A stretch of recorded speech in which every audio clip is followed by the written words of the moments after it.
All team, give it everything you got. It's time to fangirl flail with Fangirls Going Rogue. Count me in.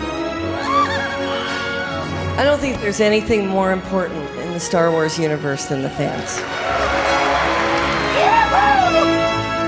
News, discussion, and commentary from the female point of view. You call this a diplomatic solution? No, I call it aggressive negotiations. With your hosts, Teresa Delgado, Tricia Barr, and Sarah Woloski. Boy, am I glad to hear your voice. Strap in, because this is where the fun begins. I like the sound of that. Welcome back, Star Wars fans, to another episode of Fangirls Going Rogue. This is episode 31, and I am one of your hosts, Teresa Delgado. And with me, as always, are my fangirl besties, Tricia Barr. Say hey. Hey. And Sarah Woloski. Say ho. Oh, I was not expecting that. No? Okay. Why didn't I get to say hi? Because I went with the hey. Oh, 90s. Oh, we're going back. Yeah, it was like a throwback. But on Wednesday, not on Thursday. Not on Thursday. I like it. It obviously it didn't work, but I try new things. Yes, we appreciate that about about next you. Time. All right, well, we have a special guest on with us today, not just for an interview, but to do the entire show with us. So she's joining in on our pajama party. She's from StarWars.com, writing over there now, as well as the Force Cult podcast. It is Geek Girl Diva, who I think we decided to call GGD. I'm serious from now on. I really want people to walk up to me and do that. And it's going to be accompanied with some sort of hand gangster signals and the whole deal? thing. Cool. So how is your fandom going today? Is it good, or is there anything big happening? There's been a lot of things flying all over. Yeah, there's a lot of things. Yeah. And but yeah, obviously, I know that you guys are going to want to talk about this, but it's the same stuff you guys are all stoked over. Yeah. Well, I'm glad there's somebody else that uses the word stoked. Totally stoked. Yeah, that definitely dates you back. That's okay. It's all right, because me too. So I use it all the time. All right. So since we've had you on before, the last time we had you on was like episode 14. Yep. And you guys were my first podcast ever. Oh, wow. And you were so nice, and I was so nervous. Oh, you were great. Yeah, you were. Dudes, I was freaking out. So I just wanted to say, that you guys were my first experience with that, and it was really positive. And I think that's one of the reasons that I kind of kept, kind of stepped out and did it more, just because. Well, yay! We opened. What do we call that? You got the bug. Yes, you got the podcast bug. Yeah, yes, that's what the Jimmy Mac said. Did I give you the podcast bug yet? I think he did, Tricia. Yeah, Tricia, you went from I don't want to do podcasts to let's do podcasts. Yeah. It's fun because you can just sit around and talk about stuff that it takes a lot more time to write down. You can kind of hash it out. Yeah. Well, it's also true. very good for your social health. Like you get to hang out with your friends and you get to talk about Star Wars and everything. And it's not something I get to do on a daily basis. So, well, now kind of because I podcast almost every day. but before that, I didn't get to do it. But since we've had you on before, we have changed up the questions that we ask our guests that we have on the show. So, Tricia, we want to ask her our first one. Yes. Has your fandom been reinvigorated since the sale to Disney? And if so, was there a moment that defines that new energy? Absolutely. Rebels. Ooh. Rebels. This should not be a shocking answer. Yeah. For me, it was Rebels because basically, I don't know what it was about the show, but I think it was because, it looks cute. The art's cool. I like it. It's a little more this, whatever. I'll check it out. And then I ended up watching it and fell in love like really early. And when we got to Ahsoka, and then there's all this backstory with Ahsoka, and I wasn't around for I somehow just missed the Clone Wars when it was happening. Like I knew about it, but unfortunately that was where I had sort of dipped out due to, and this is not anybody, I'm not judging anybody else's, my own personal experience. I was scarred by the prequels. And so just me personally, I had a bad reaction.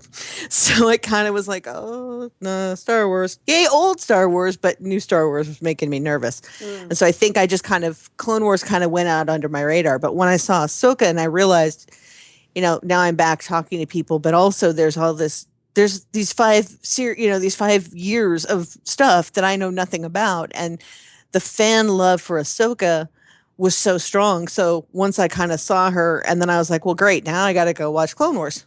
Right. Because I need to know these things.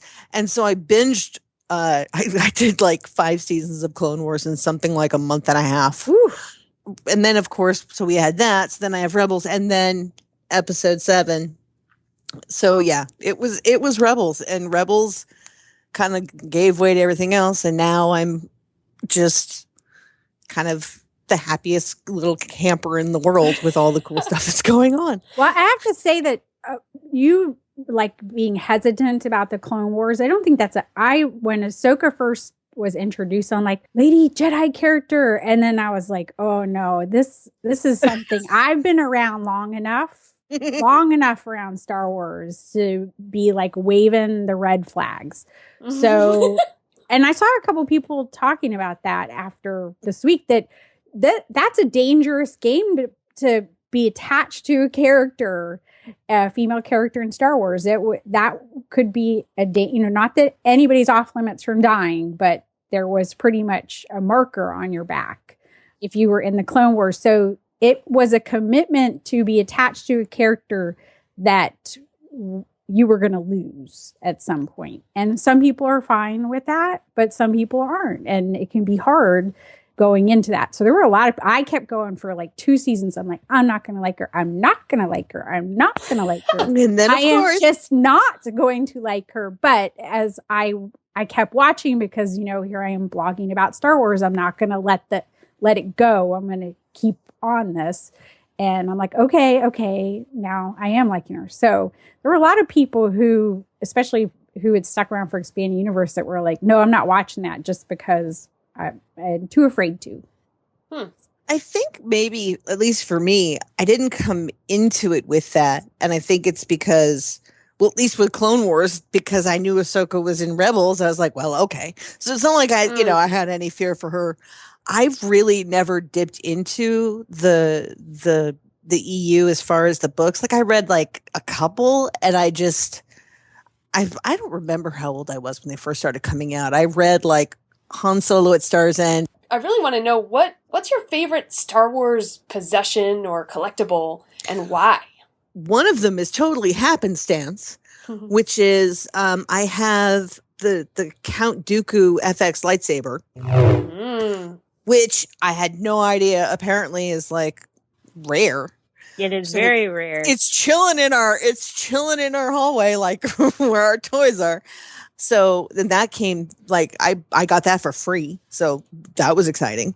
Wow. I really think that right now, with the couple things that I would probably run into the house for would be the Hera and Sabine figure packs. Yeah. I know it's weird. I love them. I have some cool stuff, but I don't, like I have a book signed by George Lucas, and I have like little things like that. And I have an old photo of Harrison Ford. I like the sound of that. Oh my God. It's like one of the production stills, like that I know was actual, like a production still, because of the way it's aged.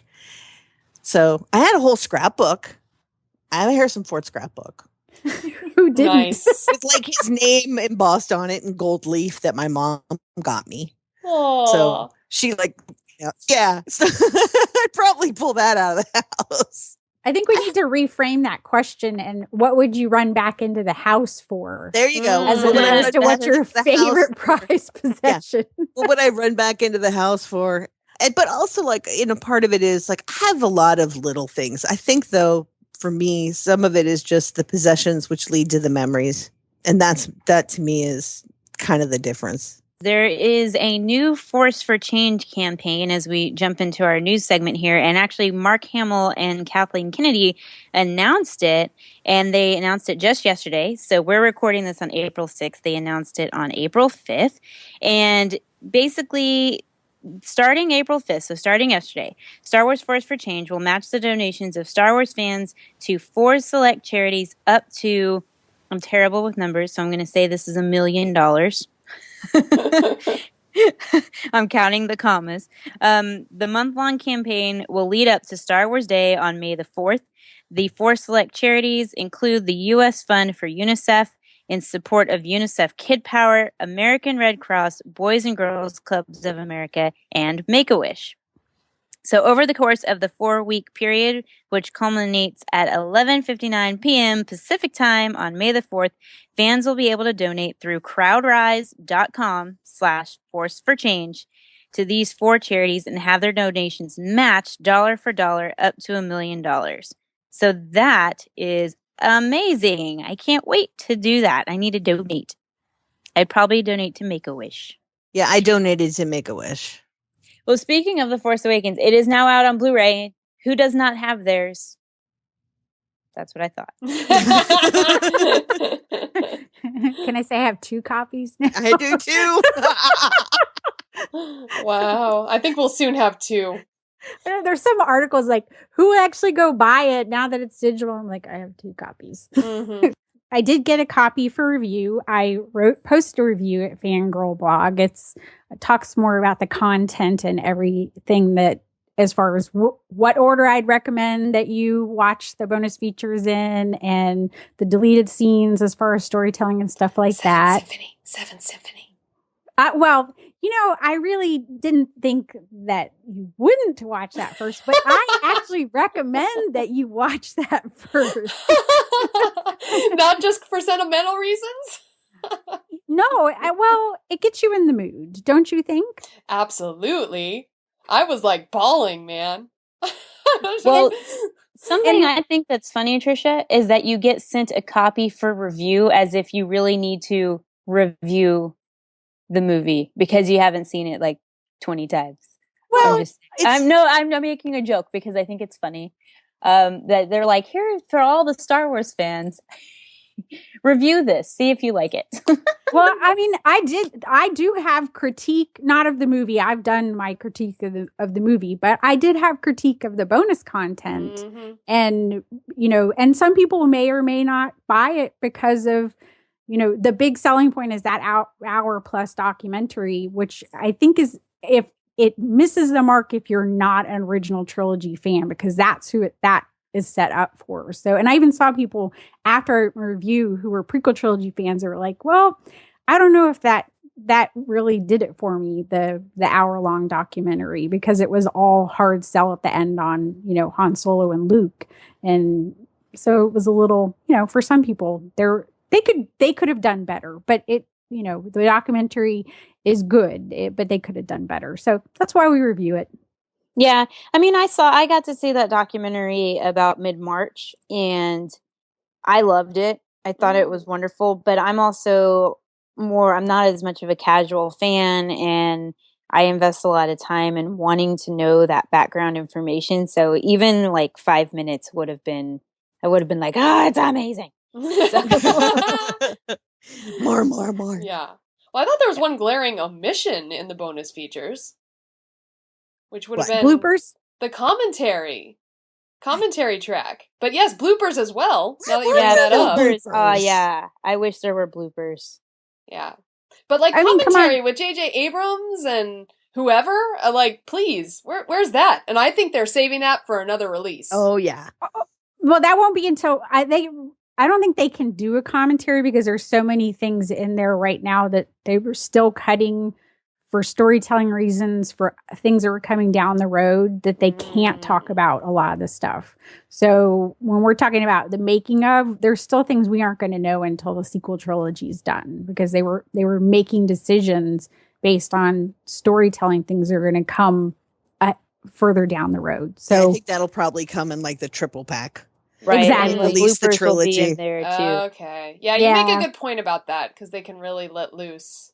Yeah, and I had a friend who commented that she felt that maybe they were just thankful that it all ended up well because the process was chaotic, and so they, the prequel trilogies, the making of, they showed the drama. They showed, George Lucas getting on as people. Do this better. I want more, but don't spend any money. I don't know if I can hire Jake Lloyd. I mean, we saw some of his team back talking to him in those, especially about the Phantom Menace. They're like, man, you want everything. They were talking about, we don't know if we could make Jar Jar work. I mean, there's whole long sections about that, and we didn't get anything like that in this. So I felt like they were kind of like treading very carefully on what they talked about. It's like, oh, it was great and it was fun. And I'm sure it's going to be fun in hindsight, but I think when they were making it, they all seemed scared to death. You see that Kathleen Kennedy where she goes, I don't know how people are going to react to Han Solo. I mean, she says that she looks nervous. Like that's the only time we ever saw anybody look kind of really what I think they were all feeling the whole time. Well, the table read too, I would say. The table read a little bit of that from Daisy Ridley and John Boyega especially. Yeah, that was cool that we got that, you know. I mean, all of that's neat. I think y'all are right, though. I think there's certain things they're going to save for the triple pack, but not just the triple pack. It's going to be the extended edition, director's cut, in a big steel box with holograms and lithographs. That one. Exactly. I'll buy that. That So will come out now. That will come out a year after the original Blu-ray release. So then we'll have five copies of The Force Awakens. I'm gonna be freaking 80 by the time this is all done. Well, as far as like my favorite part of the bonus content, I'll admit it's the Target content, and it's purely because I knew I wanted it, and I knew that I knew the deleted scenes were going to be good, but the Target content, I was like, it's got to be awesome if it's only on a special one, and it was. It was special and amazing. For people who didn't get the Target one, it's some of the interview is woven into the other bonus content as far as John and Daisy talking about things, but it's a full extended, essentially them having a conversation. It's not really an interview. It's them having a conversation about the filming process and making friends. And they did, how it seems to me like she didn't even know until right when she went in, like that she was going to be making this movie. That is essentially her journey is the same as Rey's. It's like, okay, we're going to drop you in this mess and go for it. I love that though. Gosh, I'm still just blown away by her. Yes, I am so blown away by her. Well, and then you see all the things she had to do, this isn't just going to make a movie. This is going to make a blockbuster in Dubai in 120 degree Fahrenheit, or you can translate for Simon Pegg, who's 40 degrees. I'm like, what is he talking about? Oh, Celsius. Okay. Oh, okay, yes. I was like, that's really cold. So has everybody been enjoying rewatching the movie or re-listening to the movie? Yes. Yeah. Yeah, I actually, now this is where I can jump in. I haven't sat down to watch it yet, because we've been podcasting and every night is something else. So I haven't been able to sit down and just really take it in. And I don't want to just have it on like in the background or something. I want to take it in that first time at home. So hopefully this week. Well, I did that last night, only my rewatch consisted of me watching it with my little BB-8 friend. Right? Yes. So it was awesome because I was pretty much watching him the whole time and not the movie. But he is amazing. It takes him a little while to get started, but once he gets going, he hears Poe's voice and he nods his head yes. Aww. And he hides from Kylo Ren when he hears, and then loud noises. He raises his head like he's like, oh. Probably one of the best reactions though is when Unkar Plutt asks about selling the droid. He shakes his head and he goes, no, and shakes his head back and forth. But obviously he's saying no and BB-8 beeps. But you could totally understand that the words he was saying was no. Like, no, don't do it. And then the first time Ray comes on the screen, he like kind of turns around and looked at me and he was like, you know, and I was like, this is great. And I kept pointing to my husband and being like, look. He's like, I'm looking. I'm right here. I'm looking. And then he actually was really tired. He fell asleep. And I was like about to, hit him on the leg and be like, look at BB-8. And I was like, oh, no, don't. I was like 2 seconds away from smacking him in the knee until I realized he'd fallen asleep. But yeah, it was great. Just watching it with BB-8 was so cool. We have to do that. We have to do that. Yeah, definitely recommend it. I kind of got him going, and it was when Han Solo popped in. So that was like the first thing that he was like, woo, and it says report resistance pilot. Wait, wow. The little thing flashed on the screen. So yeah, if you have a Sphero BB-8, definitely update your app and go for it. And you have to leave him on the charger because he's definitely an active little guy during the rewatch. So yeah, you can do this. Also plug your phone in because you have the app running on your phone, and it does pop stuff up on your phone screen. Little images and things like that as you're going through. It's pretty interactive. It's pretty cool. I think I shall watch Star Wars with BB-8 every time now. Yeah. Does the charger have to be plugged in, like the BB-8 charger plugged into your computer as well? I had mine. You doesn't have to. I had mine plugged in, but that's because my BB-8 was charging while we were watching, so he was not fully charged. Okay, but you can just put the base down, like on your couch or something. Or on the table. They recommend that you have him plugged into something. So if the laptop is the easiest thing. Yeah, because he moves and he'll run out of power, I think, by the end of the movie.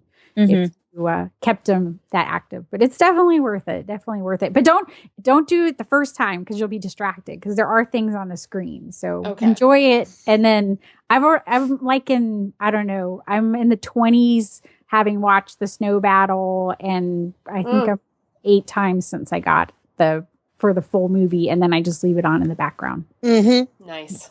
Now, did any of you, when you went to go pick up your movie, did you find anything cool merchandise-wise? Well, I was at the Disney store last week, and I picked up my first Rey figure, which is the Rey with her lightsaber Elite series, and I was so excited, and they had a sale where if you buy one toy, you get a second toy 50% off, so I got my Rey lightsaber, and I've been working on my cosplay Rey, and so now she is nearly complete. I just need shoes, because I have my lightsaber, I have my staff, and I have brown hairspray. Nice.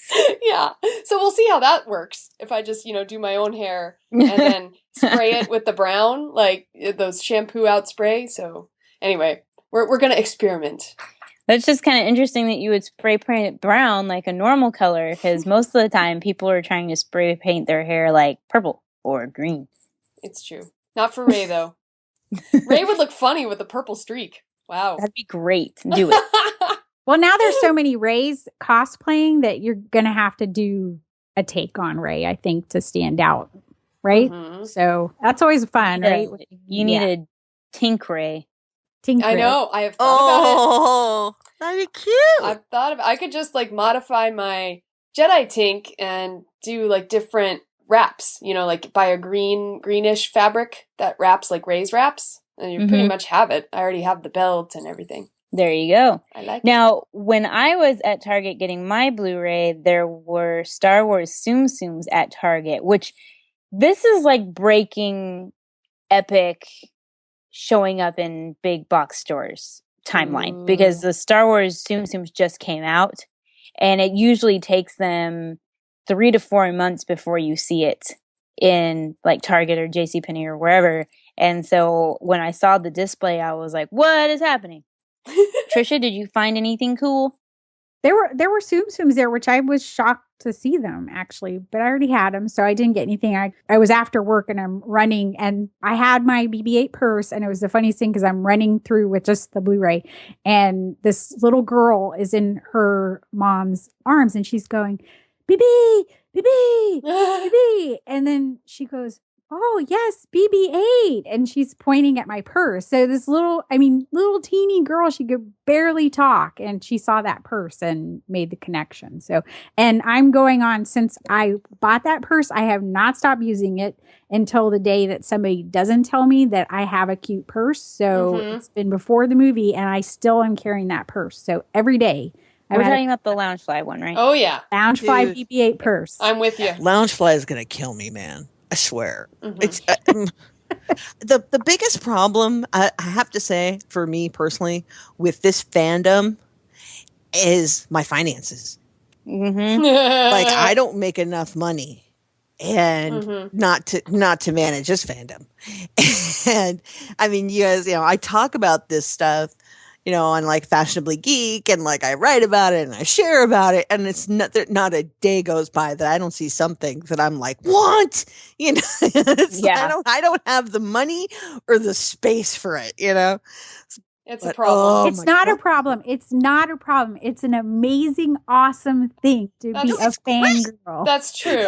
That, you know what? I meant it's a problem in a what do you call that? First world problem. It's a first world good thing problem. Yeah, but here's my problem right now. I need a crossbody BB-8 style purse similar to the Loungefly R2 crossbody, because I need that for my Disney trip, because I can't carry around my BB-8 satchel. Agreed. They don't have a good, yes. So I need a crossbody, please. That would be great, because that would go along with my BB-8 Disney bound that I'm planning for my Disney trip.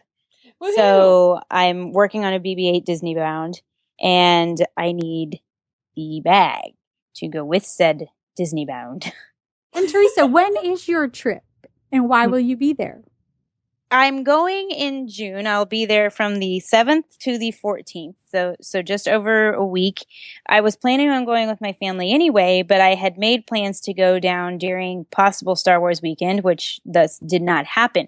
However, there is something still happening that had been originally planned for Star Wars weekends, and it is the Rebel Force Radio Meetup is happening again, and it is happening while I am there. So let me guys give you the dates, because we can officially announce the dates. I got it cleared with Jimmy Mac to be able to do that for you. Now, times have not been set yet, but the dates of the events have been set. So Friday, June 10th will be the RFR Meetup Day in the park at Hollywood Studios, where we'll meet up, hang out, maybe record some sound bites, ride Star Tours, ride some other rides.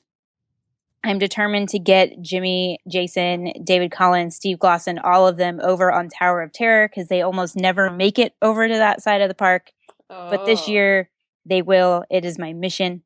And then on Saturday, June 11th, will be a live broadcast of the podcast for Rebel Force Radio. Times have not been set, neither has the location for that, but you can expect it to be somewhere in the Disney vicinity, most likely. So it should be easy to get to for anybody that's going to Disney for that. So 2 days worth of stuff. The meetup in the parks of Hollywood Studios on June 10th, and then the podcast on the 11th. And I will be at the podcasting with Jason and Jimmy for the Saturday, June 11th live podcast. Woohoo! Fangirls Going Rogue represent. Yep. Very excited. Awesome. Now you guys have something coming up too. Like much sooner than me. Yes, we do. In fact, the week this podcast goes out, Tricia and I will be heading to Walt Disney World for the runDisney Star Wars Dark Side half marathon weekend. And we are excited because also Richard, my husband, is coming. So Skywalking Through Neverland, we're going to be there representing all three races. And we, along with Fangirls Going Rogue, are having a meetup on Sunday, April 17th from 2 to 3 p.m. at Jock Lindsay's Hangar Bar, the back patio area, because Tricia, you were able to do some scouting for us. Yes. I think that's the best place to do it. It's not too busy in there, but there's a nice big back seating area in there. Get some snacks, have a drink if you want, and everybody say hi. Yeah, it's going to be awesome, and we will also have our podcasting equipment, and we'll also have some swag that we've been picking up from various events here in LA. So we have a lot of giveaway items, and we'll see a lot of Skywalkers there, and Fangirls Going Rogue listeners as well. And we will have buttons, because the buttons shipped. Yay! Tricia, yay! Yay! The buttons shipped, so they are on their way. And so we'll have Skywalking BB-8 buttons, we'll have Fangirls Going Rogue buttons. It's going to be awesome. I'm so excited. Yeah, and while you're there, and y'all are doing all of that, Steve Glosson from Disney Vault Talk and Geek Out Loud will be there as well. He's going to be in the area. I don't think he's going to y'all's meetup, but for those of you that are listening, if you want to find Steve, then he is doing the 5K. We joke that he'll probably be in the back. And I'm trying to convince him to wear a Death Star shirt as his cosplay. Nice. And that way he can blow up the balloon ladies if they get anywhere near him. Yeah, exactly. It's a skip K for me. So yes, I'm skipping the whole thing. So I've been. And you have what color tutu? I have a pink and purple tutu. So if you don't know what colors we like from our logo yet, I essentially am those colors. Nice. You should wear the Fangirls Going Rogue shirt. Well, I I have have the Ray. Fangirls Going Rogue logo.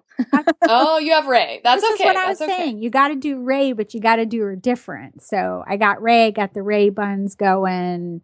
Oh, nice. Yeah. Oh, you will see. I'm sure you'll see a lot of Ray buns because the last Star Wars half in January, like we were in the corrals waiting to go. And just in my line of sight looking ahead of me, there was no fewer than 6 girls with the Ray buns. Hey, the Ray buns plus are me. awesome. Yeah, they are. They're perfect for a run. Yep, they are. They keep it off the back of your neck and off your, the bangs don't fall down. The Ray buns are awesome. It takes a couple of times to get it right, but you practice if you're going to do the Ray buns before you go out in public, and then go for it. Ray buns are awesome. Yes, although I will have to think of a way. Richard and I are going to cosplay at least one of the races as classic Star Wars Marvel Comics characters. So I'm going to be Jackson. Do you guys know who that is? The rabbit. It's the Green Bunny. I'm excited. And Richard is going to be Crimson Jack. And I'm so excited to see him. We just go ahead. You will know if somebody's a longtime fan who knows their stuff if they, give you a shout out. So yes, we're gonna see how many people recognize who we are. It's gonna be awesome. That'll be cool. Well, before all of that happens, tomorrow, in fact, so it'll be before this episode actually comes out, the Rogue One teaser trailer will be coming out on Good Morning America tomorrow morning. I am so excited. So when you guys hear this episode, let us know what you thought about the teaser trailer, which I'm sure we'll all be talking about it long before then. But on social media, yeah, but still, let us know what you guys think of the trailer. Just tweet at us at FG Going Rogue. I'm excited. I'm surprised it's not going to be attached to a movie though. But they don't need to do that anymore. That's old school thinking to put it. I mean, it will be. Plus, attached it's just to a teaser. Yeah. So they're doing the teaser, and they're also doing it on like GMA. So that's one of those things, and then we'll get to see it. I'm pretty sure that they're going to do. Didn't they break the teaser for TFA on like the Today Show or something? Well, the first teaser wasn't that was Thanksgiving? Thanksgiving in the theaters. Was it? In only certain theaters. Yes. Okay. In 2014, Thanksgiving. Oh, right. People were going to. There was like 30 theaters. People going to the theater. But they they dropped it something. before. Yeah, but they dropped it before because they just gave up. Yeah, that's true. Yeah, they gave up on that mindset. And I think Bob Iger ended up very proud of his numbers. He liked to talk about the number of hits that got. Yeah. So we'll probably see stuff like that. I think, Teresa, weren't you like texting me? We have to get online. We have to talk about this when the first one happens. So, dude, I don't remember. This has been such a whirlwind. And, my husband made a good comment the other day. He was like, well, now you have to wait for the next one. And what's interesting is that it's not going to be the same lead up that it was to The Force Awakens, where we had like 3 years of like, oh my goodness. And it was just so hyped up because we're about to have Rogue One, and then we'll have Episode 8. So it's like we're constantly getting fed now. Like, And Rebels season 3. right. Mm-hmm. So we're constantly being fed Star Wars stuff right now, whereas before we were like, you know, in a dry spell of nothingness. We were like Finn when he sees that water. We would take anything. Appleblore water. Yum, yum. So let's get to the reason why we really didn't even worry too much about talking about Rogue One yet, because we have to talk about Star Wars Rebels season 2 ending.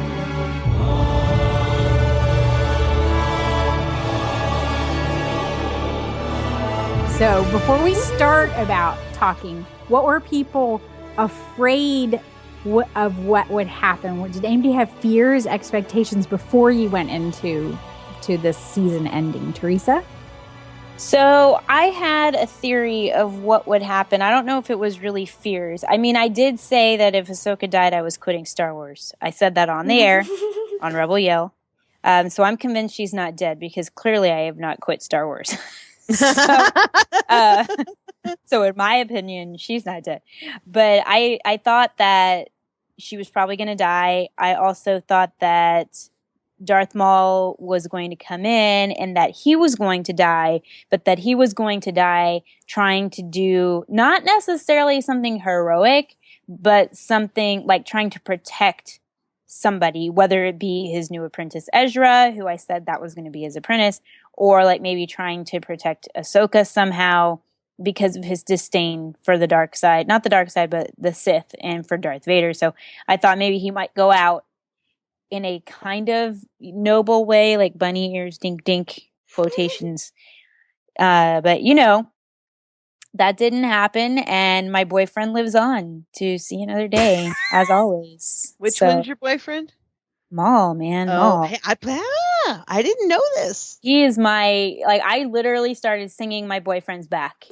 Yay! When he offed the seventh sister, I was like, my boyfriend's back. I'm a little disturbed by you, Teresa. Just a little. Oh, if you want to get really disturbed, listen to our Rebel Yell about Twilight. I did. Okay. I'm disturbed. Okay. Well, good. Then I did my job. I can totally tell that Teresa's like more my people. I did my... So, Sarah, what about you? What were you afraid was going to happen? Or think was going to happen? Yeah, when I saw the teaser for the episode and I saw Ahsoka and Vader facing off, like lightsaber to lightsaber, that freaked me out. Because you know there can be no good ending to that. Because we know who turns up in the original trilogy and we know who doesn't. So I was scared and I almost didn't want to see it yet. So that was my feeling going into it. I was in trepidation. I don't know how to say that. Trepidatious? Yeah, see, isn't that a weird word? I don't think that's a real word. It can be if you want it to be. That's right. Yes, so that's what I was. I had no fears. How's that? That's awesome. I trust Dave Filoni to do what's right. He loves that character and he will do right by her. So I was fine with all of this. And it's a kid's show. They weren't going to do too much. I think we forget that sometimes. Yeah, it's a kid's show. I mean, even Seven Sister went down. They didn't show too much. So no. But here's my argument to that is that they showed enough for you to be able to understand that she died. Like, it was enough, even if it was just like an arm or like I forget what it was. With Ahsoka, this is just personal feeling. If she is dead, I'm gonna be really like upset and angry about it because they didn't give me a chance to be emotional and to have that moment with her to like feel the loss because it just wasn't there. And I very strongly dislike that if she in fact is dead. If she's not dead, then it was fine. But if it's the other way around, like I'm going to feel very slighted as a fan. I'll just say that. I've said it on other shows as well. So there it is. Geek Girl Diva. I wasn't worried. But again, I'm a terrible fan in this regard because I kind of trust my storytellers in the sense that whatever it is they're going to choose to do is going to further the story. And so not knowing, like when Dave said at the Q&A, like that Ahsoka's kind of fate is sort of left up to interpretation right now. And I was like, okay, like I'm totally okay with that. And I was a little worried. I was like, well, but I'm also kind of really kind of pragmatic about certain things. I was like, well, what if they kill Kanan? Well, they're not going to kill Kanan or Ezra. I mean, they're series regulars. They don't really do that. So are they going to kill Ahsoka? Well, they might kill Ahsoka. Then I was like, wait, the fans are going to freak out. Oh, wow, that'd be kind of trippy. You know, so like I was one of those where I'm like, I wasn't worried. I was more just really curious as to how they were going to work it out. And I thought that the way they worked it out with Maul being in there and then that outcome with Ahsoka, I thought it was really interesting because it resolved it in a way that I didn't figure on, if that makes sense. Like, I kept thinking there was going to be a final something, and the way it was done leaves it left it in a way that I wasn't planning on, but was really satisfying. Well, this was touted as The Empire Strikes Back. So in that way, the ending is very much Empire Strikes Back as far as the season as a whole was kind of blocked that way. Yeah. So, you had that same feeling with Han. You didn't know if he was, not everybody remembers that feeling, but some of us remember that feeling. What do you mean? He's in the carbonite. Is he alive? Is he dead? Oh my God. Exactly. And then there's no internet. There's nobody to talk to. We're all over here in our own private pain. We're just going, ah! So yeah, you don't even get to have somebody go, no, you don't even get a Q&A with Dave Filoni saying, it can be what you wanted. I'm going to see if you're a positive person or a negative person. Yeah. So I also appreciate how hard Ashley Eckstein and Amy Ratcliffe, who did a great job of moderating it, tried to press him on it, and he still would not. He was not given anything up on his answers. So he's very good at that evil talk, showrunner talk, as I call, or just sort of, he dances. I don't know, maybe like if he does dress rehearsals, and I think he just like messing with people. I called him evil on Twitter. And he faved it. I'm like, yep. I know. Wow. Like I think that in a way, it's like you can press him all you want. For him, the way the story is unfolding, he doesn't want to say. So he won't. You know what I mean? And then when people continue to ask him, he'll just find more new, interesting ways to not answer the question.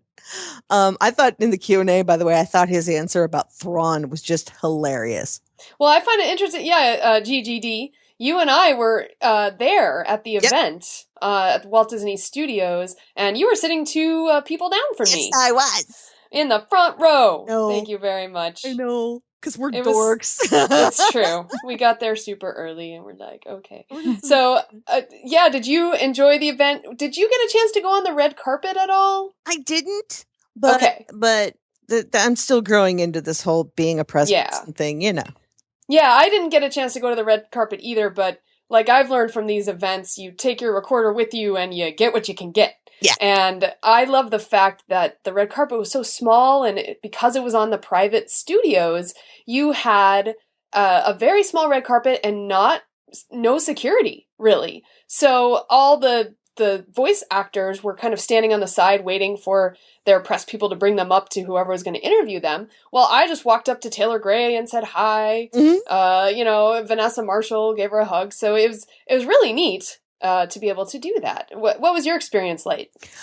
The best part for me had to be when we got there and my husband and I are walking onto the lot and I hear Vanessa call my name and she's like, oh my God, I knew you. And she runs up to me and she says, I got you something specifically for the screening. Oh. And it was, you're missing the best part here. It was a pack of tissues and a big jar of Nutella. Nice. I'm like, you know me so well. So that was great. Just walking in with a little care package of Nutella. So I'm like, yeah, she already knows I'm going to be like that. So, I think what was great was actually just getting to be there for the Q&A and seeing it on a big screen. Wow. Yeah. Wow. I'm spoiled now. Like I want to watch every episode on a big screen now because there are so many cinematic elements that you miss on a small screen that when you see it on a big screen and you get to see some of the texture and the little things that are in there. And I was like, wow. I seriously think it's one of the best episodes of television, like, ever. Oh, yeah. And there was plenty of tweets about that. What I found interesting about seeing it on a big screen was the fact that we could see Ahsoka walking away from us. Yes. But a lot of people who watched it on Wednesday night were like, wait, what was that white thing? Like, they couldn't tell that was Ahsoka, and they weren't as reassured as we were that we saw her. I didn't think about that. Because, it was like when people are like, what happened to Ahsoka? I'm like, you saw her walking into the... Wait. Mm-hmm. Well, some people thought they saw her walking, but then like falling down, not like walking downstairs, which when I look at it, I see her walking. She was walking downstairs. But a lot of people thought that she like fell. And then some people thought that the white that they saw, like just very briefly, was her lightsabers. So there have been like a few things out there, but I would agree that being able to see it on a big screen versus seeing it on your TV, you're definitely seeing something different, especially if it's something that's subtle. Yeah. And it can make it, a little bit difficult. Yeah, because my take on it was that she was going basically deeper into the temple to recuperate. Right. There's that. Or how about this as a theory? Do you guys think that it's possible that could be her spirit in the Force walking away? Because she looks pretty unscathed with her walk as opposed to the way Vader was walking. So could that be her Force spirit? I would be, me personally, I would be amazed if her Force spirit was going deeper into the temple. I think that what Dave's been pretty heavily hinting, that the connection to the owl and the whole Mortis arc and the sister, that those are all connected. So I think that there might be something about that, even like if Ahsoka's kind of split somewhere, or that owl actually helped, that if it was the sister because of the whole Mortis arc and all the things that went on, like, I don't know what it is. It's going to be a great book somewhere, or it's going to be a great, like, miniseries or something. I know Dave's not done with her. Like, I know that because he loves Ahsoka so much. So I think that whatever he's done with her, he's done something. I guess that's part of the reason I wasn't worried, because he loves that character so much that I cannot imagine that he doesn't have her worked into the system somewhere, just not on Rebels. Right. Yeah, I'm kind of with you, Teresa, after having thought about it for a week now, and hearing what other people have to say and the owl and everything. I do believe that, yes, maybe her spirit lives, but I don't think she's in corporeal form anymore, or corporeal form. Yeah. You know, I think she's on a different plane or something different existence. The whole triangle imagery. Yeah. Like, what triangle versus a circle, what do those mean? Well, and one of the last things Ahsoka actually says is she gets really mad and says, I am no Jedi. Kind of evilly, not necessarily evilly, but I think the power of the temple is kind of getting to her, and perhaps she's being tinged by the dark side. I don't know that for sure, but some of her last moments were a little more like aggressive, trying to avenge Anakin. Right. I don't know if I necessarily saw that as her being like tainted by the dark side. I just saw that as her making it very clear, I don't run by Jedi rules anymore. Yeah, I'm not on those rules, so you can't measure what I'm going to do based on those rules. Right. Like maybe you could in the past, but I am no Jedi anymore. And that doesn't necessarily mean that she's going into the dark side. It just means that she's no longer held by the constraints of the Jedi Order. Yeah. Yeah. I think she's a gray Jedi. I mean, I've thought that for a while now, and I think one of the interesting things about the imagery in the triangle was that somebody put together a picture comparison of the two triangles to her left and right when she was walking away and leaving the Order and walking away from Anakin, and then the composition of the shot where she was walking into the temple, and they're similar. I'm going to go different than Grey Jedi. Okay. If you go back to Mortis, the owl is a symbol of knowledge and wisdom in ancient culture. So and this one's it's called the Convor. But I believe that the Mortis sets up Lucas's whole Force philosophy, which you can't have the light without the dark. And Maul makes a point of saying he's a Force wielder, which is what the Force wielders are on Mortis. He is no longer a Sith, but he's the embodiment of the darkness. Sam Witwer also voiced the brother. He's voicing Maul, and you can hear, he's so good with his voice anyway. If you go back and listen, you can hear that brother coming out in him. He's no longer a Sith. I believe that Ahsoka she already has joined with the daughter in one way in Mortis. I mean, people have to go back and watch the way of it. She has now become the light, and it's not an embodiment. She's in the way Qui-Gon went beyond his body. Now she has acknowledged Yoda. He can exist in the real plane, but he's be able to commune with Qui-Gon. And everybody asks, why does Vader get to be a Force ghost? And she says, I won't leave you. Not this time. She is going to stay. Who teaches Darth Vader to become a Force ghost? She says, I'm not going to leave you. That's her. It's a regret of her own making, but she's passing beyond it. And I think she's going to try to reach Vader in a different way. Interesting.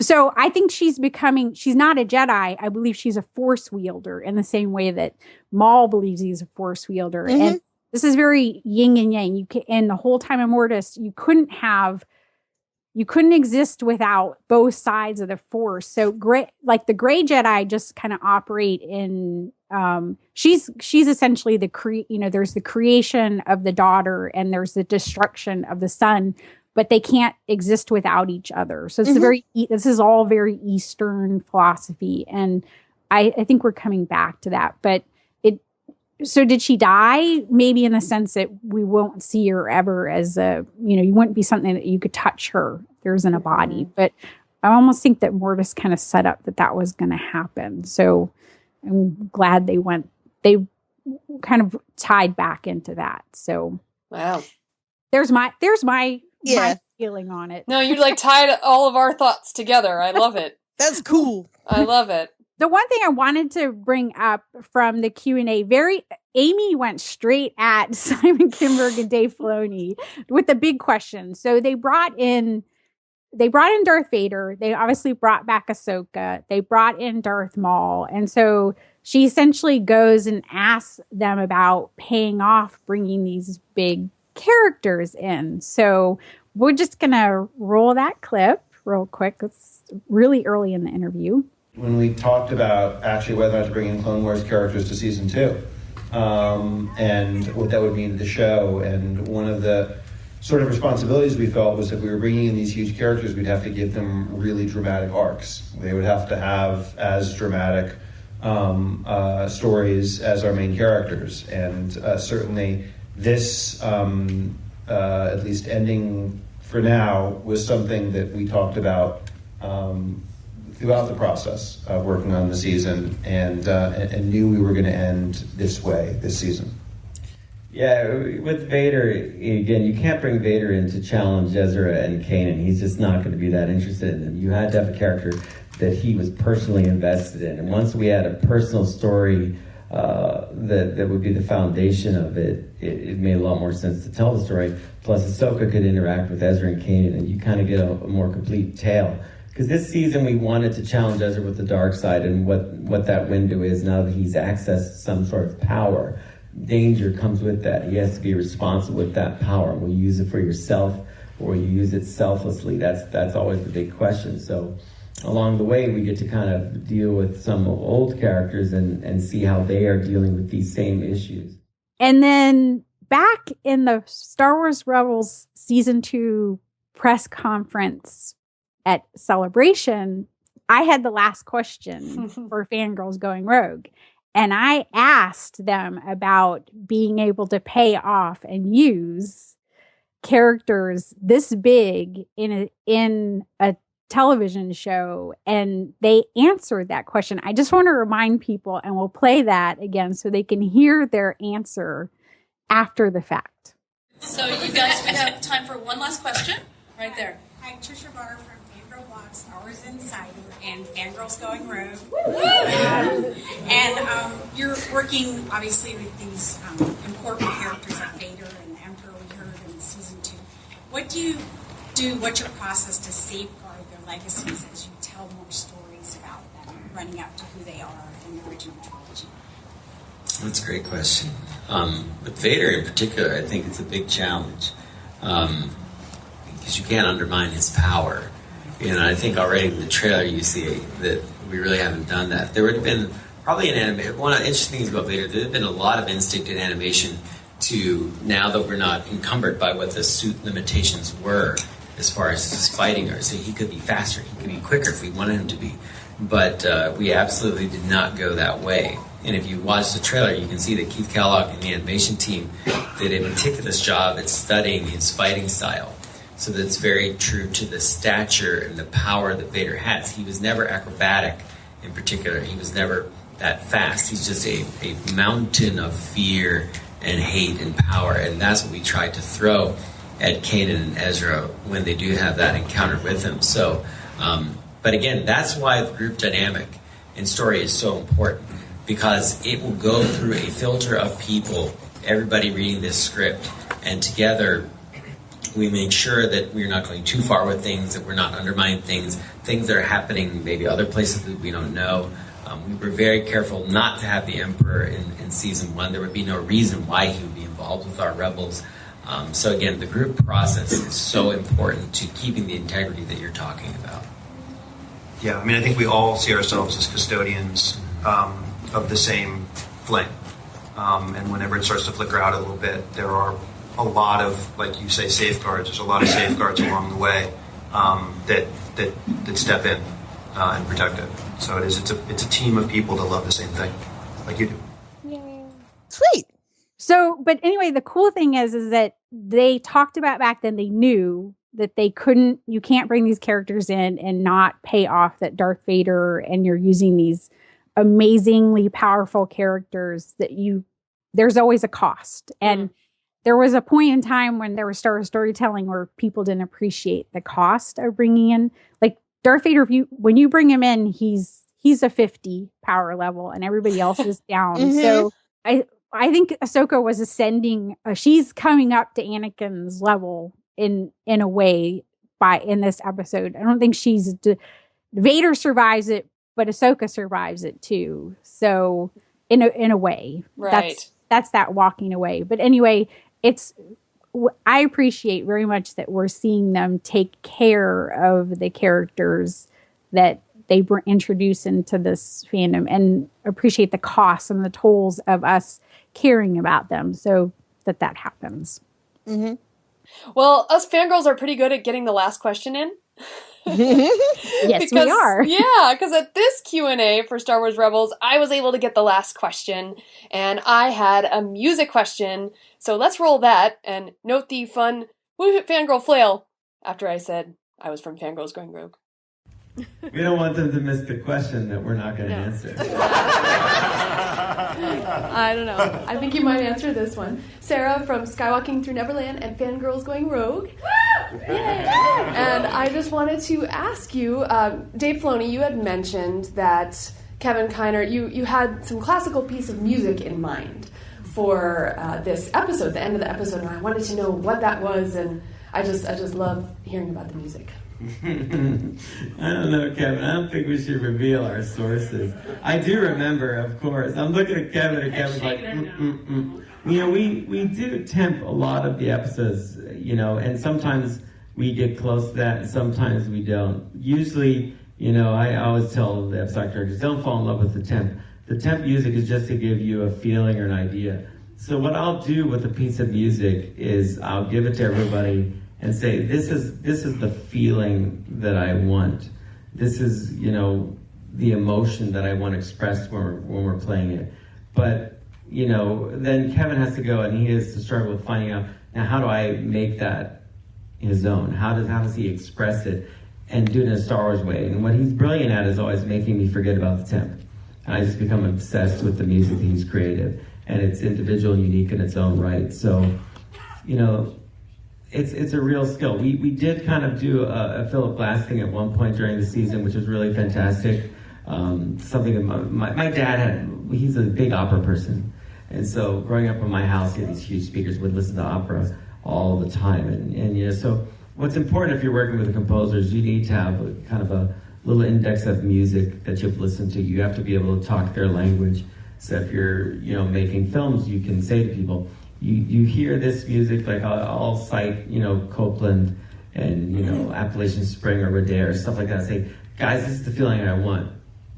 What this music does for you, you know, or the Pines of Rome, and I'll give it to the storyboard artist. I'm like, say, play this when you're storyboarding this scene. Because I'm just a big believer that when you're kind of influenced by something like that as an artist, when it touches you, that it kind of like flows through you onto the page and then onto the screen, and it's just kind of a little bit of abstraction. It's in the DNA of your own creation, and that way this other artist is kind of compelling you, which is a kind of nice thing. But I am excited because I just found out Kevin's going to get to release his 2 seasons finally of music for Star Wars Celebration. So I was so glad, even though Dave Filoni didn't answer my question, he actually went on to describe how he uses music in the whole creation of the show. Like, that to me was even more exciting to hear.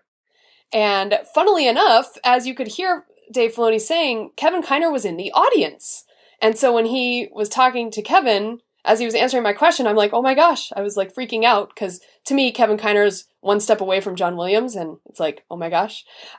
So later on, as all of us were milling about, talking with fans and getting some clips, I ran into Kevin Kiner. And he said, you know, oh, are you the one who asked the music question? I'm like, yes.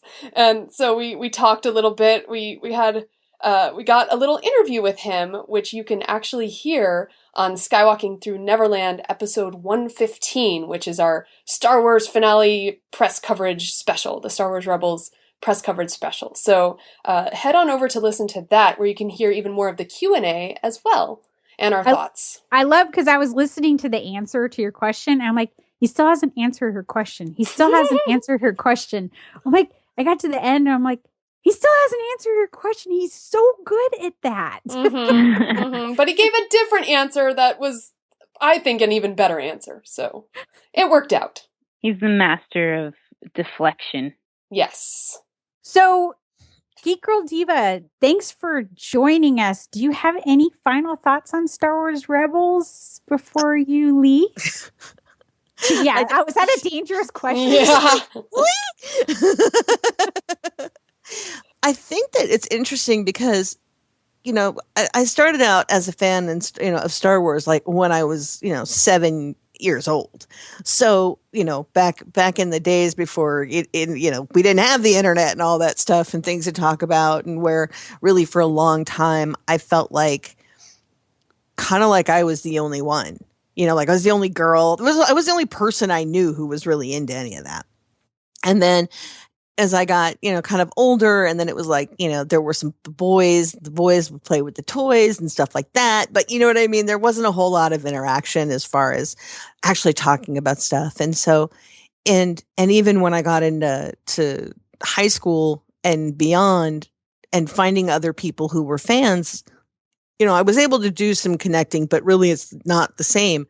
And then there's something about the confluence of being on Twitter, the internet as a whole, and this resurgence back into Star Wars for me personally that has really made Rebels like my kind of diehard fan experience. And there's so much art and creation, and there's so much talent with the show, and I've become so much more aware of kind of all of the different factors that go into it, and not just how the characters themselves are put together, but how the creators of the show are connected with everybody, and how everybody's input creates this thing that certain people like to dismiss as a kid's show, but ends up being so much more.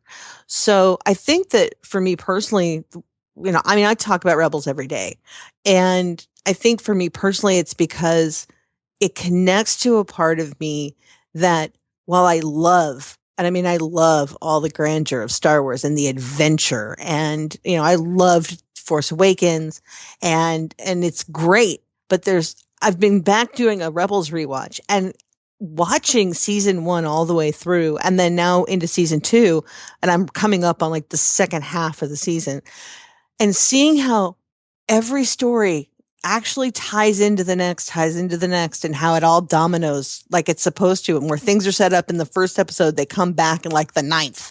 It really speaks to like my storytelling and my sense of immersion. So really, I think it's just, there you go. I mean, it's like the perfect time for me. It's the show that fell right into the pocket, and I'm so kind of enamored of it and the people behind it and Lucasfilm. And I've actually been really glad about the Disney acquisition.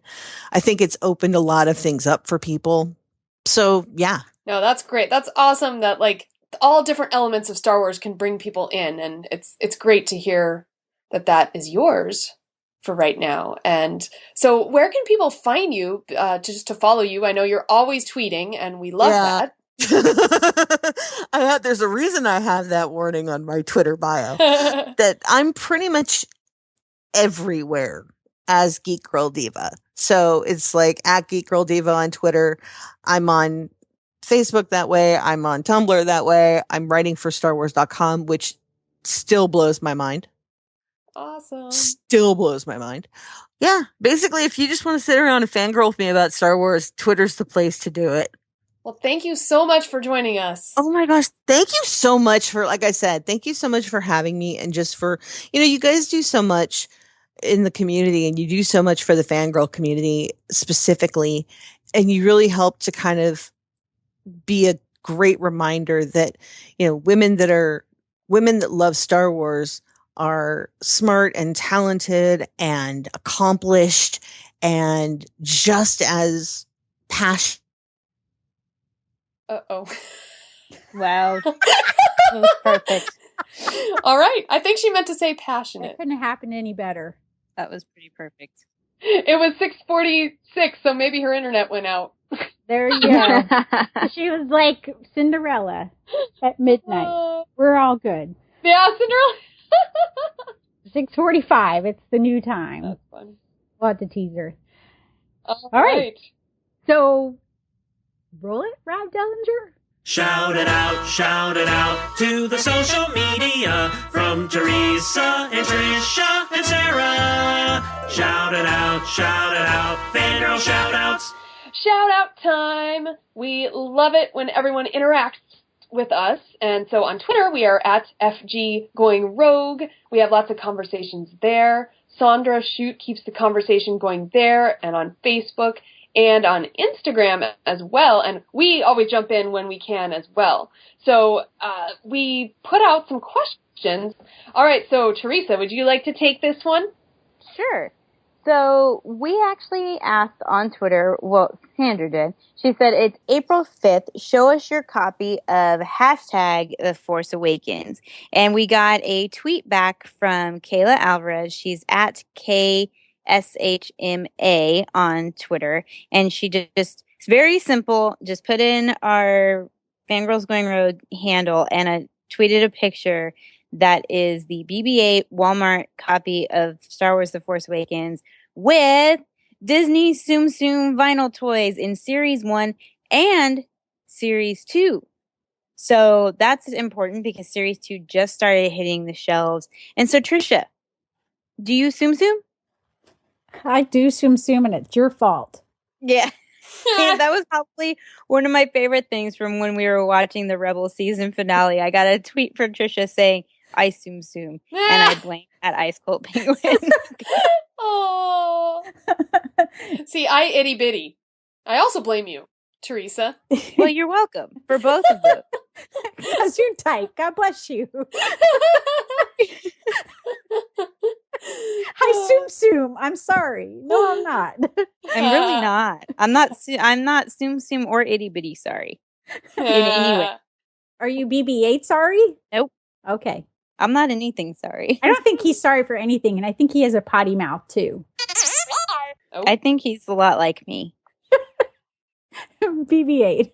Well, one of the ways that we have connected with social media is we got to meet these awesome fangirls, Sophia and Cheney, who we met also at Star Wars Celebration at our podcast stage, tying it all back in. Where they had tons of gifts for us, too. So I know, yes. But they wrote a review, and then we got to see their dad share it, and their mom helped out with getting the review back to me for the wall covering from Roommates. So I sent them the Rey wall covering, and you can go to Fangirl blog or to Fangirls Going Rogue and read their review.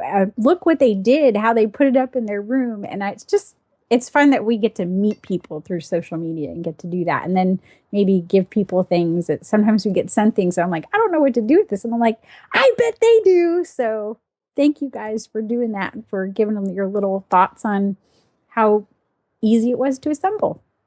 High fives. Woo, woo, woo. Woo! Fangirl flails. I don't know if that's the appropriate Fangirl fan arms. Fangirl. Oh, female fan arms. Fangirl fan arms. Female fan arms. Oh, and that came from Bryn's daughter. All right. Well, we also had a giveaway running on Twitter, and all people had to do was, I think, make sure they were following us and retweet. So it was really cool. And the winner of the Captain Phasma puzzle goes to, drumroll,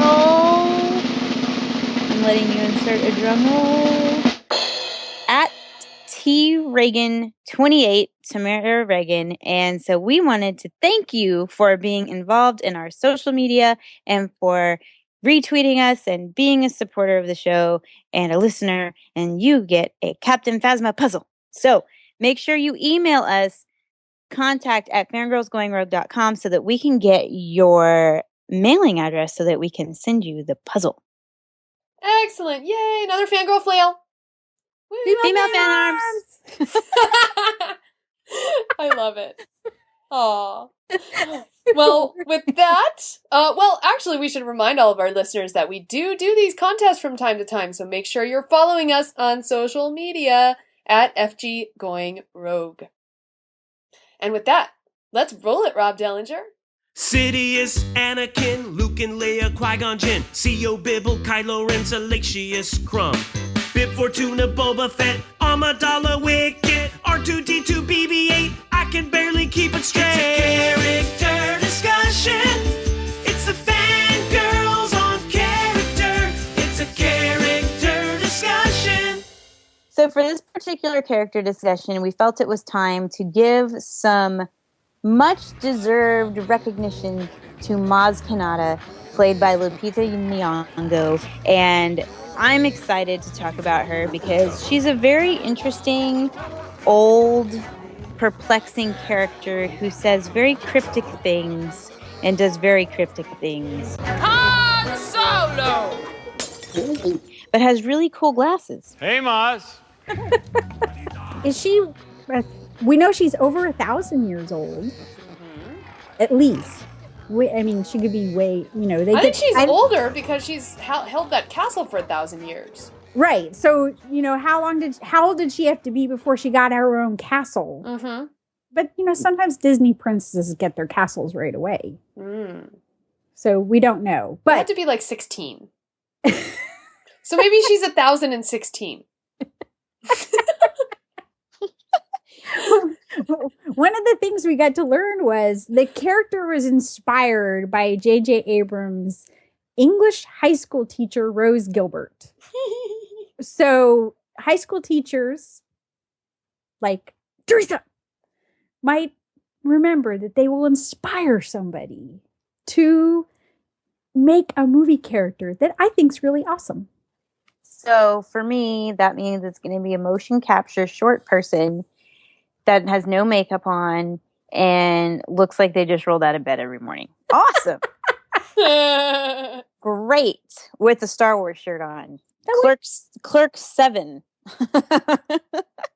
Well, you guys do know that that was always, they were talking about that. Well, maybe you don't, because during the speculation time, there was the character Rose that everybody knew that Lupita was, people that were speculating, that were following spoilers, knew that there was a character called Rose. So now we know the connection of why that character's code name was Rose.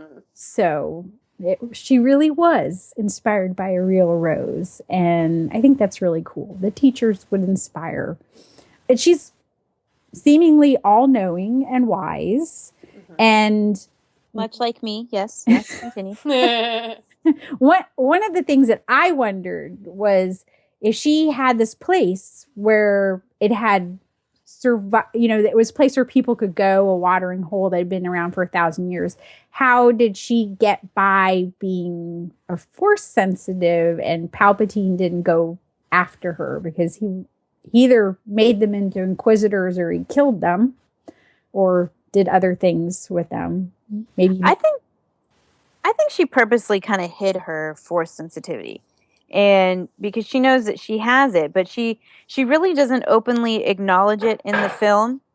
She doesn't openly acknowledge it in the film, like, really at all. It comes from the visual dictionary, where we find out that she really truly is a Force sensitive. Right. And that was definitely a question. Apparently she didn't even really acknowledge it, according to the visual dictionary, until after Palpatine was dead. Mm-hmm, so that's right. Yeah. So, it's one of those things, that was one of the, it's nice to have a visual dictionary because it shows that they thought through that, because it is a question that comes up when you're, watching. You're like, okay, how did she get by with this place? What I felt like, because how would she say those beasts when they're coming? I felt like her castle and Han Solo, and we know that there was a Resistance spy, and we know that there was a First Order spy there in the castle.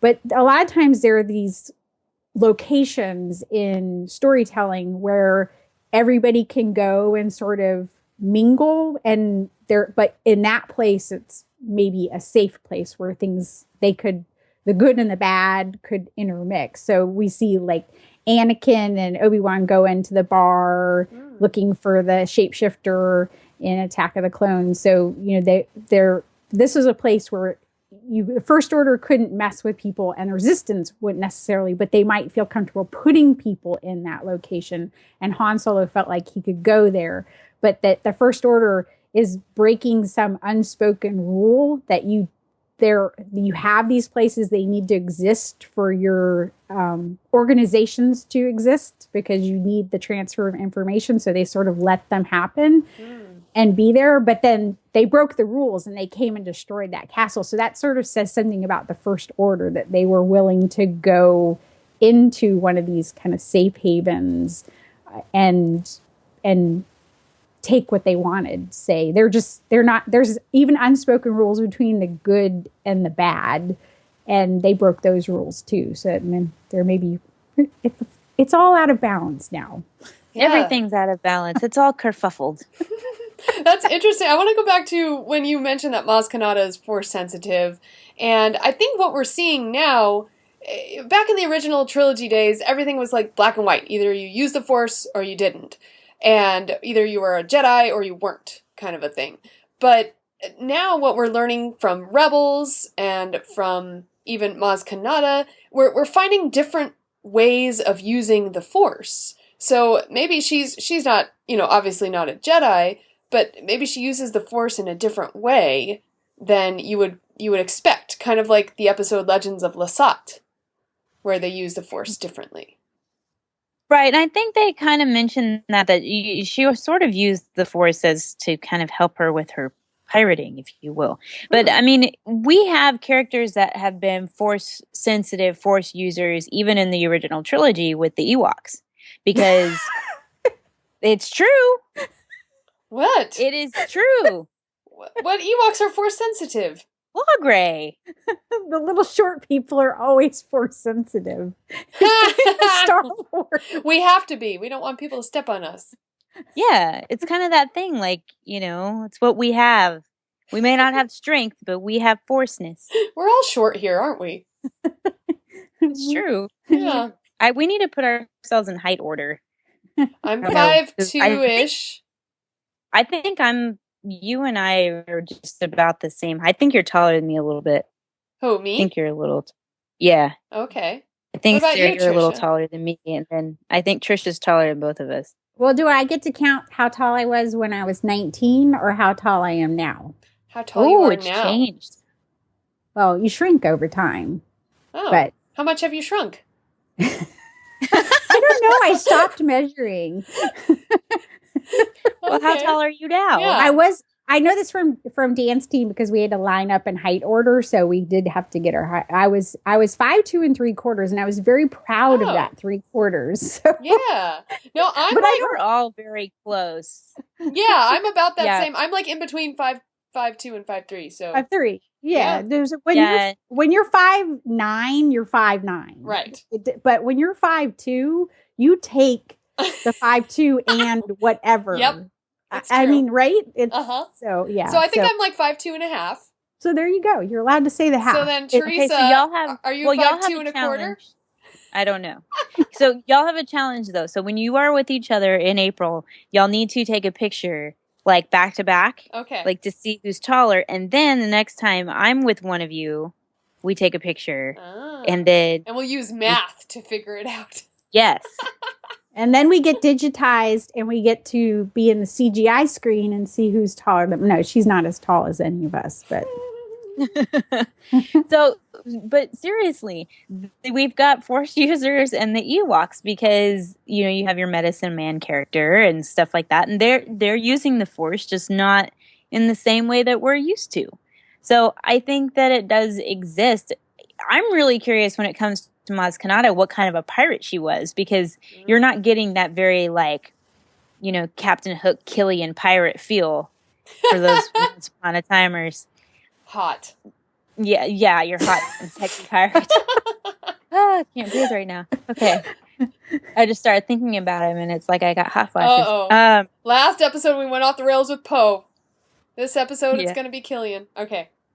That's all right. It's in the He is same sexy. Disney family. Yeah. He has a sexy name. Come on, Killian. Like, would you not want to be with a guy named Killian? Well, maybe she pirated like Robin Hood. Like she was, Oh, right. Robbing the rich to feed the poor. yeah, or something like that. But we know that she started to use her connection to the Force from the visual dictionary to start collecting these artifacts, Force artifacts that they were. So maybe, see, that's what I'm saying. Maybe it was pirating for good. Maybe pirating was a recent. I mean, we don't know. 1,000 years, you can have a lot of jobs. Yeah. That's awesome. Wow. I've always been one of those people who want to be like, do something for a year to just see how it is. You know? I did that long time. If you're an engineer, the economy downtimes, you will end up without work. That's just kind of the way the engineering world works. So I decided to go work for a vet for a year because Olympics were coming. So I did a surgical nurse. I did surgery on zebras. Like I did anesthesia and all sorts. So I can tell you stories about we took care of giraffes, and I jogged Olympic horses for the Olympic trials when they were, checking them for soundness. So yes, you should always take a year off and do something crazy like that. Wow. That's awesome. Maz has probably had a lot of opportunities. Yes. We can't even imagine how many opportunities she had. So do you feel like she will be more significant later on, this Force knowledge that she has, or did you think she just passed her wisdom on to Rey and they don't need her? Or would you like her to be more in the story? Because they had her more in the movie and then they took her out.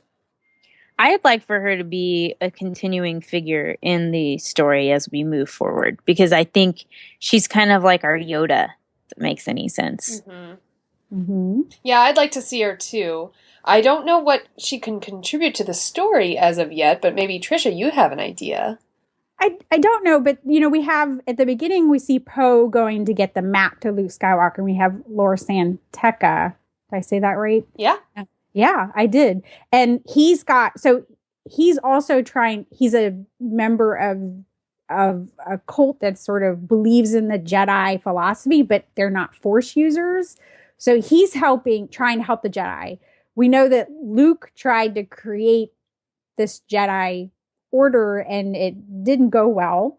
So we also know that she's in there and has helped collect these artifacts, and she has that whole, well, that's a story for, like, how did you get that? And I'm not going to tell you. I hope they write a book about, or something, cartoon series, something about how Maz Kanata got Luke's lightsaber.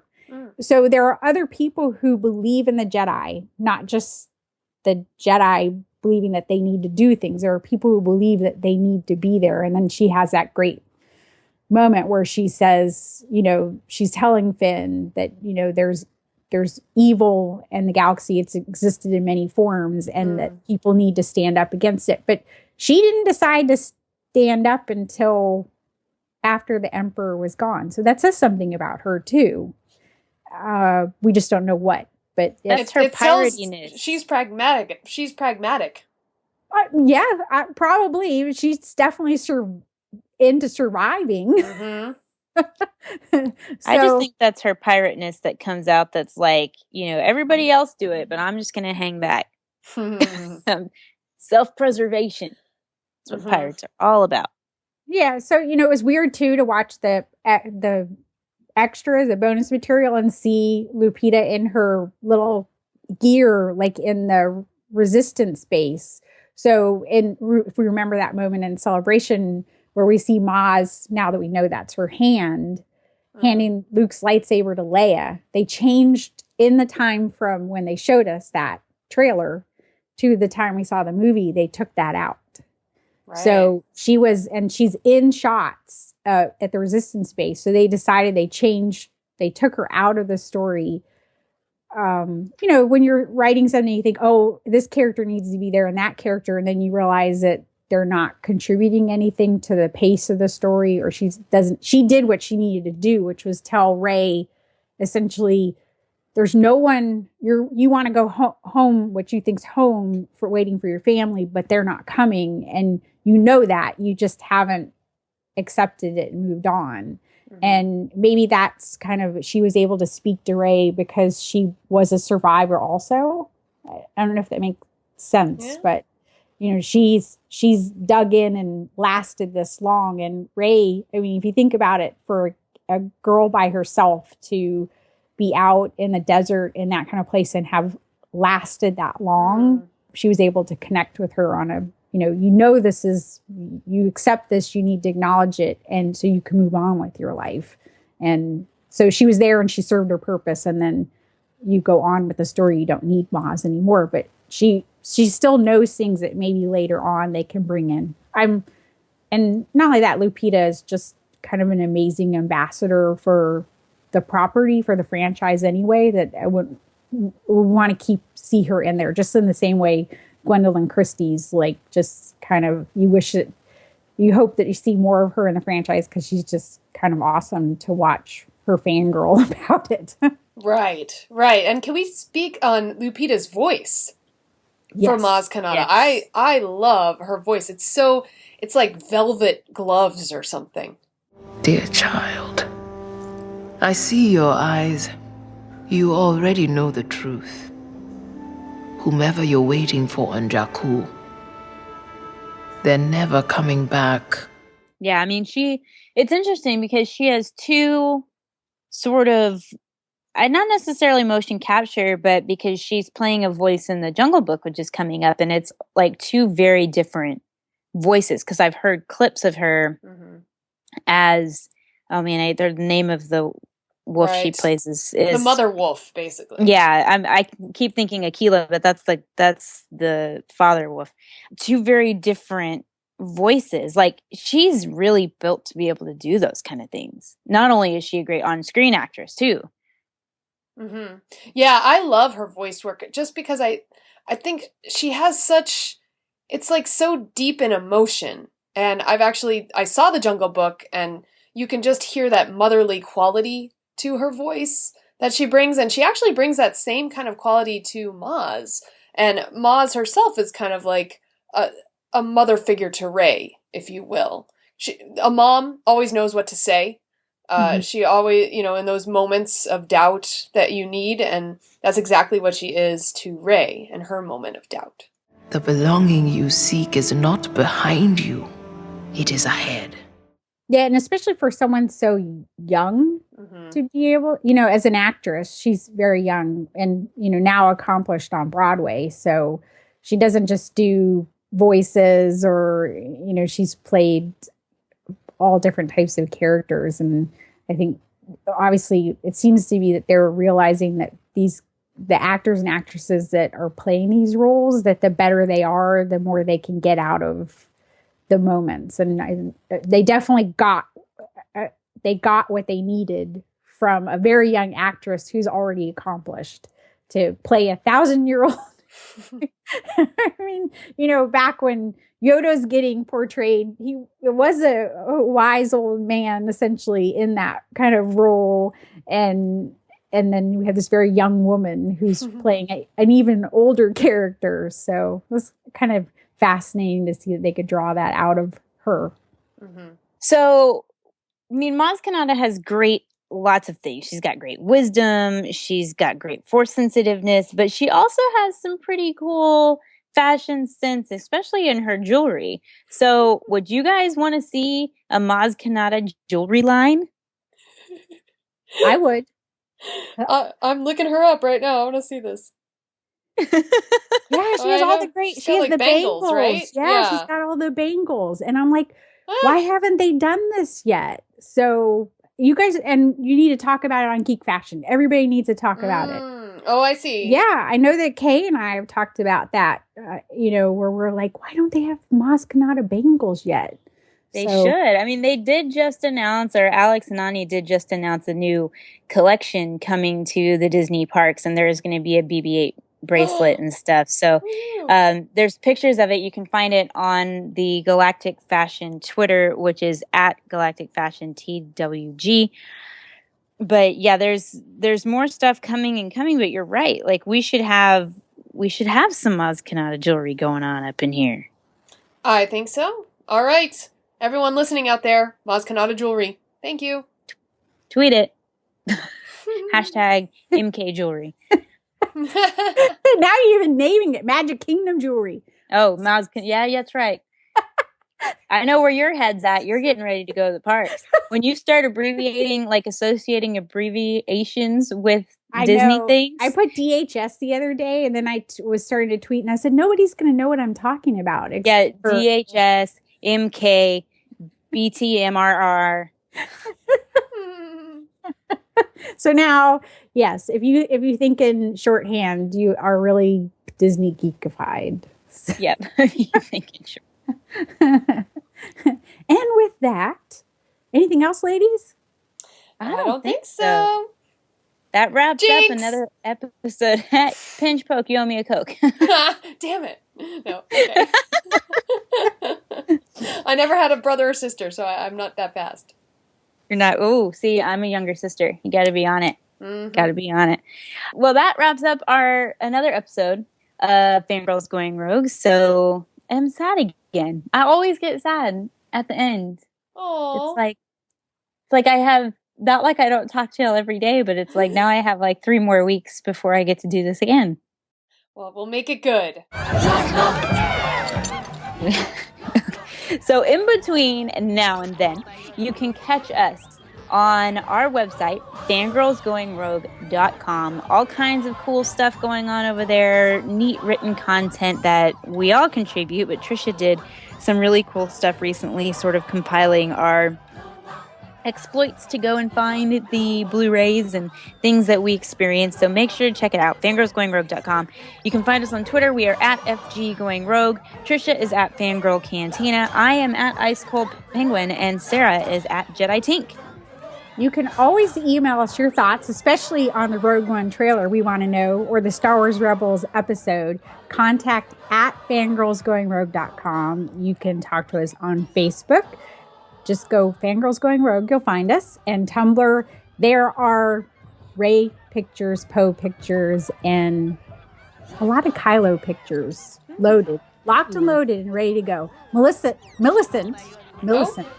General Hux's cat. I don't care what J.J. Abrams thinks is in that box. It's kitty litter. So, fangirlsgoingrogue.tumblr.com. Awesome. And you can find us on Instagram at FGGoingRogue. You can also leave us a voicemail, which is 33121-EWOKS, or you can go to our fangirlsgoingrogue.com page and click on the little button on the right side where you can leave a voicemail right there on the web. So you can do that on your computer or on your phone. It's quite exciting.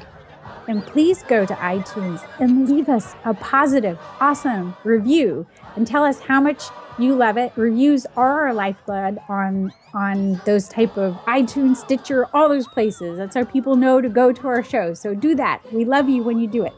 Absolutely. So everyone, until next time. Da da da da da. Yub. Yub. Yub.